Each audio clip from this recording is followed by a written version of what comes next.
Inilah sosok pria tewas dalam tumpukan sampah di rumahnya sendiri di Pati, Jawa Tengah.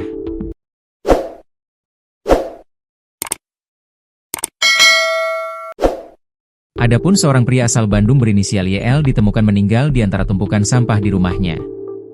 Jasad YL tergeletak di antara tumpukan sampah yang berserakan dalam rumah. Penemuan jasad YL bermula saat warga mencium bau busuk menyengat. Kini sosok YL pun disorot. Sosok YL memang penuh misteri bagi tetangganya. Pria asal Bandung itu mulai menempati rumah di perumahan tersebut sejak 2017. Awalnya ia sempat bersosialisasi dan mengaku pernah bekerja di sebuah pabrik gula. Namun, tak lama setelah berhenti bekerja, ia seolah mengasingkan diri. Setelah itu tidak pernah keluar rumah selama 8 tahun, kecuali hanya untuk menerima pesanan makanan, jelas Prihanto. Warga hanya bisa melihatnya sesekali saat kurir mengantarkan pesanan.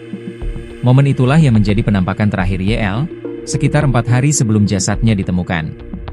Selama bertahun-tahun tinggal seorang diri, tak pernah sekalipun ada sanak saudara yang mengunjunginya.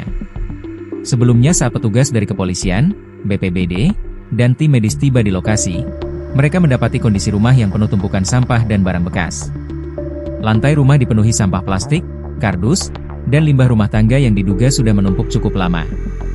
Kapolsek Margorejo, AKP Dwi Kristiawan, membenarkan penemuan mayat tersebut. Pihaknya menerima laporan dari warga sekitar pukul 14 waktu Indonesia Barat. Tim Inafis Polresta Pati yang diterjunkan ke lokasi langsung melakukan olah tempat kejadian perkara, TKP. Kami temukan satu mayat laki-laki, asalnya dari Bandung, sudah lama tinggal di perumahan sini. Korban tinggal seorang diri, kata AKP Dwi Kristiawan dikutip dari tribunbanyumas.com. Dari hasil pemeriksaan awal, tidak ditemukan adanya tanda-tanda kekerasan di tubuh korban. Diduga kuat, ia telah meninggal dunia sejak 4 hari lalu. Kini, di tengah tumpukan sampah yang menjadi saksi bisu kehidupannya, polisi berupaya menelusuri jejak keluarga YL di Bandung. Polisi berharap bisa memberikan kabar duka sekaligus mengungkap tabir misteri di balik pria yang memilih hidup dan mati dalam kesendirian itu. Prihanto, warga sekitar mengungkap awal mula penemuan jenazah korban. Prihanto bersama warga sekitar awalnya mencium bau busuk menyengat di sekitar lokasi kejadian sejak 4 hari kebelakang. Setelah mendatangi rumah korban, warga pun tak mendapat respons dari dalam rumah. Hingga akhirnya Prihanto dan warga lainnya memutuskan untuk mendobrak pintu rumah korban.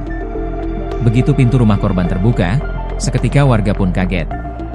Mereka melihat di dalam rumah bukan hanya menemukan sumber bau, tetapi juga melihat tumpukan sampah berserakan di lantai rumah.